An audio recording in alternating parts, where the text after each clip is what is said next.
Hey guys, Clone Guy here, and today I have for you another replay featuring the WZ-111 5A. I think you're going to be seeing this on the channel a little bit frequently in the next couple weeks because I'm going to be playing this a lot.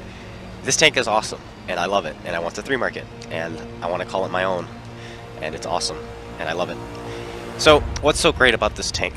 Well, on PC, when it came out, it was this new breed of heavy tank. It had decent armor, great mobility, and a fantastic gun. Something the IS-7 kind of suffers from is the fact that the IS-7 doesn't have the greatest gun. This tank has pretty much the same gun, but with just better aiming parameters, and it has heat pen, and it has 7 degrees of gun depression, and it's more mobile. Granted, this tank doesn't have as much armor or as good a turret. This tank is just the crossover between a heavy tank and a medium tank, and that can be really powerful.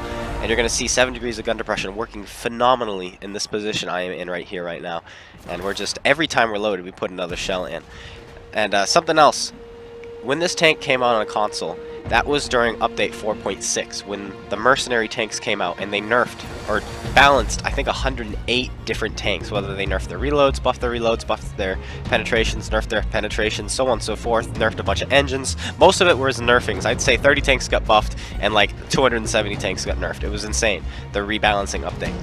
And along with that update came their new quote-unquote policy with releasing tanks. Every time they release a tank, it gets severely nerfed before it comes into the game. Like the Object 430U, the Object 705A, the Bobject, aka the Object 268 version 4, goes 26 kilometers an hour. All these tanks got their rate of fires nerfed, they got their engines nerfed, they got their top speeds nerfed, and then the same can be said with the Polish tanks. They got their rate of fires and gun handlings nerfed. All these tanks are getting their guns nerfed. However, Update 4.6, which came out in July, introduced the Super Conqueror and the WZ-111 5A, untouched from the PC version. And these tanks were kind of considered overpowered on PC when they first got released because there was nothing like them. They just took pretty much an FV-215V, gave it hull armor, gave it side armor, gave it a front-mounted turret, gave it 10 degrees of gun depression, and called it a day.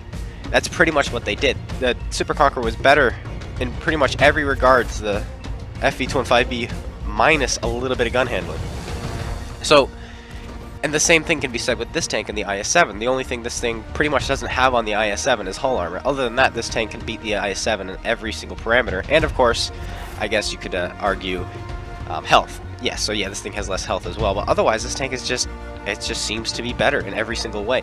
And that made this tank, these two tanks, considered to be a little bit overpowered on PC. But then the introduction of all these new tanks, the Object 277 got introduced, the Object 430 version, or 430U got introduced, the Bobject got introduced, all these different tanks got introduced, and then these tanks no longer felt overpowered.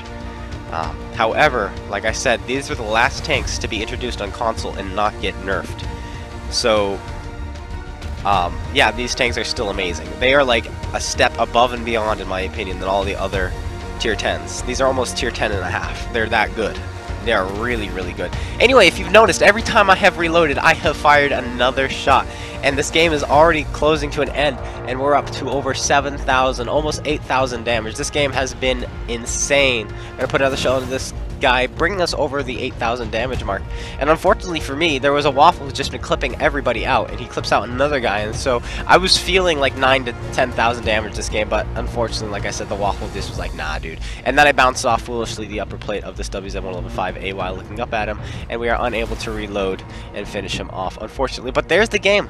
Very fast.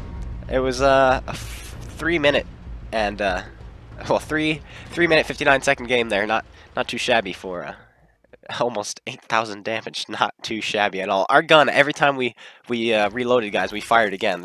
I don't think we had a shell in our chamber for more than 5 seconds this entire game from the first shell we fired. It was insane.